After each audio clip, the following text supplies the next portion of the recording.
नमस्कार जय जगन्नाथ सांग मैंने केमती अच्छा आपण मैंने आशा करुँची आपण समस्ते सुस्थ थे मस्त थे आ निज निज काम व्यस्त थे सांग मैंने आज भिडटी बहुत ही दमदार अच्छी एमती हेब जड़े नारीर कमबैक बेस्ट मोटिवेशनल वीडियो तो भिडटी को लास्ट पर्यंत देखंतु बहुत किसी भिडियो शिखा मिल जो मैंने भी किसी करने को चाहूँगी ना से भिडटी बहुत ही हेल्पफुल हम तो चलते भिडटी को स्टार्ट करवा सांग मैंने तुमको कहगला कि तुम्हें जड़े झील तेणु तुमर किसी सीमा अच्छी तुमको बुझाई दिगला कि विवाह पर तुमर स्वप्न गुड़िकर आउ कौन सी मूल्य नहीं केबे परिवार पाई केबे पिला मानक पाई तो केबे समाजर कथा पाई तुम्हें निजको पछरे पकाई चलिल आउ आज तुम्हें निजको आईनारे देखी चिन्ह पारुना कि सही हसुथिबा स्वप्न देखुथिबा जिद्दी झीटी कुआडे हजिगला लोक माने भाबुछंती कि तुमर कहानी शेष हो जाइछि हेले ना जड़े नारी जेतेबेले चुप रहे से दुर्बल नुहे बरम से निज भितरे एक झड़ प्रस्तुत करुथाए तुमर एही नीरवता तुमर एही लुह एहा तुमर शेष नुहे एहा तुमर कमबैक र आरंभ सेतिपई मु आपनको किछिटा टिप्स देबी जदि आपण ए टिप्स गुडा को फॉलो करिवे ताहले जीवन रे बहुत आगको जाई परिबे। टिप्स नंबर 1 समस्तंग पई बंचिल एबे निज पई ठिया हुआ जीवन रे अनेक झड़ा आसीथिबो केबे कैरियर छुटी जाइथिबो केबे कौनसी संपर्क रे धोखा मिलिथिबो तो केबे निज लोक माने ही तुमर योग्यता उपरे प्रश्न उठाइथिबे लोक माने भाबंती कि जने महिला को भांगिबा सहज किंतु से माने जानि नाहंती जे नारी हेउछि माटी भली ताकू जेते चापिबो से सेते सुंदर भाबे फसल होई फेरी आसीबो। आज पर्यंत तुमे झिया बहु स्त्री किंबा मार कर्तव्य करने को जाई निजको भूली जाइथिल किंतु मने रख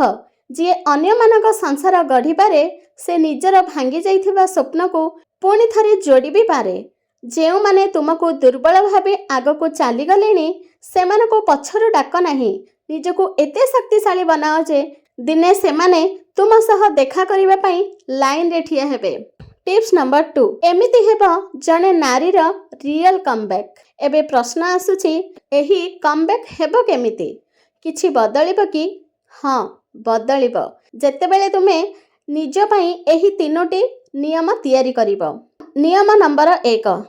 अतीतर अपमान को इंधन बनाओ जेउ माने तुमको कहिथिले तुम द्वारा किछि हेबो नाही सेमानको कथा को मने रख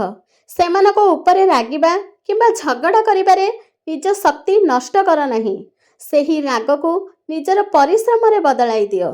तुमर सफलता ही सेमानक पई सबठारु बड़ चापुडा हेबो। नियम नंबर 2 निज उपरे निर्भरशील हुओ जने महिलार सबठारु बड़ अस्त्र हेउछि तार आत्मनिर्भरशीलता चाहे ताहा छोट बिजनेस हेउ चाकरी हेउ किंबा कौनसी कला हेउ निज गोड़े ठिया हेबा सिख जेतेबेले तुम हाथ रे निजर रोजगार थिबो सेतेबेले दुनिया तुम निष्पत्ति को सम्मान देबाकू बाध्य हेबो। नियम नंबर 3 लोके कौन कहिबे भाबिबा बंद कर